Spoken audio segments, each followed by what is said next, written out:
is up, YouTube? JankyYGO here. My name is Michael, and I'm gonna do an Egyptian God card discussion video talking about the possible new support that we could be getting in their structure decks. So, as we know, we're getting 5 new cards in each structure deck, and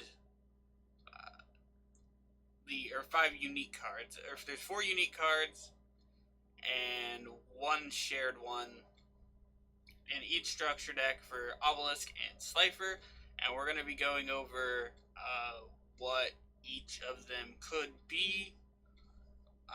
Since they're TCG exclusive structure decks, the OCG cards that you see on the screen could be in them. In fact, 2 of them are for sure. But we're going to talk about the different cards that can be in it and all that. So we're going to jump right into it. I have Obelisk and Slifer here just as more of examples of what these cards do as a refresher for us. So, I made a video on this and Fist of Fury, but what this card does is really good for Slifer, and what this card does is decent for Obelisk. This card, the Absolute Divine Beast, is probably something that will be in the Slifer deck for the TCG and all that. So, what does it do? When your opponent, this monster, declares an attack, you can discard a spell or trap, then you target a Divine Beast in your graveyard, special summon it, then change it, the attack to it during the end phase. If you control Divine Beast, you can control all face-up monsters your opponent controls. Why do I say this card will be in the Slifer deck, probably? My reasoning for that is because Slifer is on the artwork. So the only ones we know of off the top of my head that will probably be in it are these. And here is the this is the card that is coming out that's going to be shared between them. So in my opinion, I think Slifer will have these two. Obelisk will obviously have Fist of Fury or Fist of Fate. They're both probably going to have Mound of the Bound Creator. They both might have Ra's Disciple. They might have this. I don't know if they would. This card isn't very good, but they might have it because it does support the theme. You just got to get lucky. This card is also good support for it, the deck, and so is Reactor Slime. These were originally made for the Egyptian, or for specifically Ra, but they are going to be probably in the, they might be in the structure deck, they might not be, but they are definitely cards that, if they're not in the structure deck, they are good cards to like put in the deck probably. Cards that could be in the set itself, not the structure decks, is we might get the Creator of Light. We might not. If we get the Creator of Light, I think that would be pretty cool to finally get it in the TCG. It's not going to do anything, but the issue with it is that it has Creator God as the name, and the TCG tries to not have God or anything like that, so Divine Beast might have to be its like TCG thing, which isn't necessarily correct either, and that's why it hasn't been brought over here as this really weird thing. And I want to talk about this card as well, Divine Evolution. You choose a monster that is not already affected by Divine Evolution, whose original type is Divine Beast or has the original name of the Wickeds. They gain 1,000 attack. Their activations and effects can't be negated, and when they declare an attack, your opponent sends one monster they control to the grave that can't be activated. So in the set, we could be getting this support as well. Now, what do I think Slifer and Obelisk need to be at least a semi-functional deck? They're going to need a lot of cards, even though they're only getting 5 5 cards each that are new. And I think that the cards that they need are ways to summon out multiple monsters, either special summoning, but maybe restricted to only having Divine Beasts. Slifer needs lots of ways to draw cards. You're going to have to restrict that as well, so it's not, generic, because if it's generic and drawing cards is a little bit of a no-no in Yu-Gi-Oh! And everybody knows that, because if you draw too many cards, you get, all these broken combos, and drawing cards is just overall really powerful. But Slifer's going to need a way to get lots of cards in its hand, so that it has either a lot of attack, it's going to need ways to summon itself, or summon Slifer. So, like I said, both decks are going to need you to either special summon a ton, or at least give you 2 normal summons. And the next thing that the decks are going to need are ways to search their respective boss monster, like Slifer and Obelisk, which there are 2 cards that do this that we know of. One is Mound of the Bound Creator, if it's destroyed, and then the other one is the True Name. So you special summon it from your deck as well. You can add or special summon, but so those are the 2 cards that really get the deck going. The next thing that gets the deck going is this card that's going to be in both, and we know that for a fact, called Exchanging Souls, which during the main phase, after it, you tribute summon 1 Divine Beast. When you do, you can tribute monsters even though you do not control them, but until the next turn after resolve, you only activate 1 card or effect other than the Divine Beast's effects. So the idea behind this card is,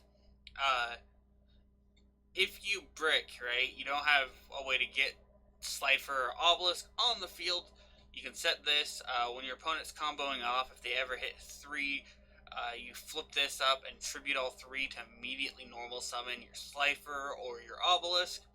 That's what this card's for. This card is the best support that they have. Slifer's spell is really, really good as well. It rewards you for playing it on your main phase. The only issue is both this card, Slifer's card, and Obelisk's card require, your opponent, and which is okay. And I think that the idea behind Slifer and Obelisk's structure deck is you get them out, and you're going to try to one-shot your opponent and OTK them. Or if you can't OTK them, you're going to have a lot of decent disruption. And just like Raw, it's not going to be competitive, but it'll probably be a fun deck. The Winged Dragon of Raw, if you've ever played that deck, it bricks a lot. Like a lot. But it's one of those things that it's so funny that you just summon it, and then it usually has I think the lowest I usually have it have, I've had it have 0 before, but the lowest when I go second and I'm just gonna OTK with Raw is it's 89 or 84, no, 94, 9400, which could be enough depending on what you have.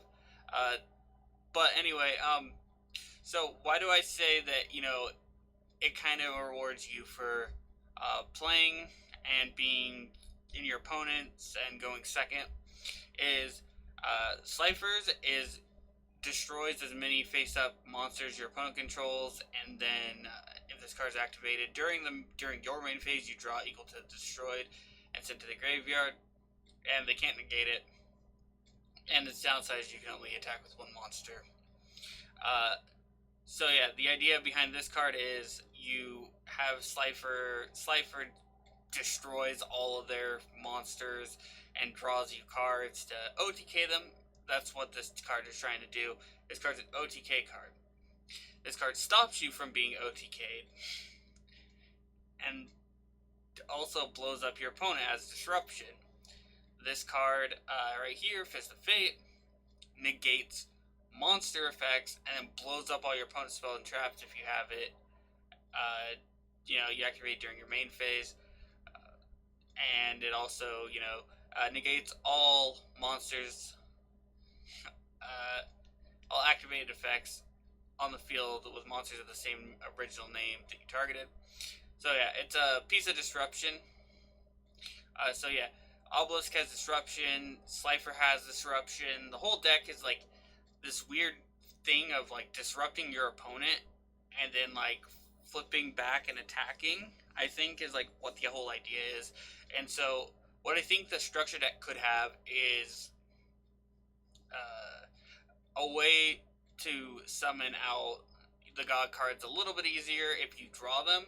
I'm honestly thinking that for some reason I have it in my head that I don't think that they're going to print a card that searches Obelisk and Slifer, because Raw has one, and Raw's is kind of thematic of the ancient chant, because in the show they had to Merrick had to do that stupid chant in order to get it out of the freaking sphere mode. But the thing is that Slifer and Obelisk, they'd have to make up cards for it, and make up stuff for it. Thunder Force Attack, Fist of Fate, those were their attack names in the anime. The Absolute Divine Beast is a reference to Slifer's supposed to be surpassing Ra, because in the anime, the 3 Egyptian god cards were on a similar power level, but Ra was considered to be the strongest, and then Slifer and Obelisk weren't too far behind, and sometimes Slifer was considered to be stronger. It just depended on the situation, of course, which if they're going off that, then I don't see them adding a way to search them, which if they don't add a way to search the god cards, that's going to be an issue, because the whole point is getting them out, and we have cards that we know about. Anyway, what is coming out in the set? So we have no confirmation on exactly what's coming out in the set, but I do think that we're gonna get a in the 60 card set we're getting that's TCG. We're probably gonna get Divine Beasts, some more God and Divine Beast support, but I could also see us getting support for the Wickeds, because we have the Divine Evolution, but I could also see us getting more for the Wickeds, and all that. Anyway, I think I've rambled on long enough. Tell me what you think in the comment section below, if you think the support will be even remotely decent, because I honestly have my doubts that it will be even halfway decent. And I don't mean that just from a competitive sense, because I'm not looking at this from a competitive sense.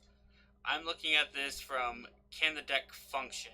And I honestly think that the deck is going to brick more often than not. It's not going to do anything, and it's going to lead to more feel-bad moments than it's going to lead to more feel-bads than feel-good moments. But anyway, I've rambled on long enough. If it's your birthday today, happy birthday. If you want to send me any cool deck profiles or replays, the email is in the description. I would love to see what you could come up with. And of course, and as always, have a wonderful day.